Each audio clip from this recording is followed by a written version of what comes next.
کہانی ہے ایسے ملک کی جس کا نام تھا نورستان۔ یہ کوئی عام ملک نہیں تھا۔ یہاں ہر چیز جادو سے چلتی تھی۔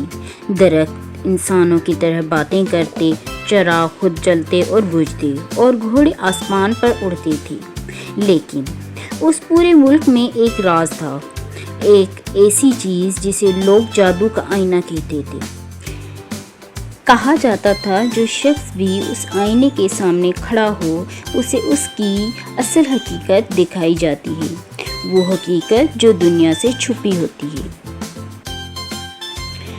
مگر آئینہ صرف اس کو سچ دکھاتا تھا جس کا دل سچا، نیت صاف اور ارادہ نیک ہو۔ لوگ آتے دیکھتے اور مایوس واپس لوٹ جاتے۔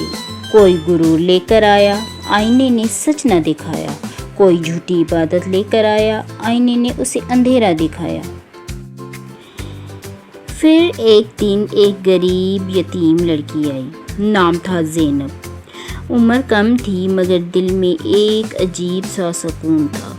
اس کے پاس نہ دولت تھی نہ طاقت، بس ایک چھوٹا سا تھیلا اور ایک دعا، یا اللہ مجھے ایسا بنا دے جو دوسروں کے کام آئے۔ زینب آئینے کے سامنے کھڑی ہوئی۔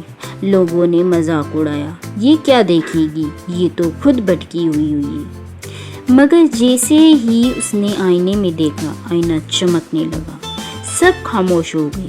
آئینے میں جو نظر آیا، زینب ایک روشن محل میں بیٹھی ہے اور سینکڑوں بچے اس کے گرد جمع ہیں، اور وہ ان کو علم سکھا رہی ہیں، دعائیں دے رہی ہیں، اور چہروں پر امید ہے اور دلوں میں روشنی ہے۔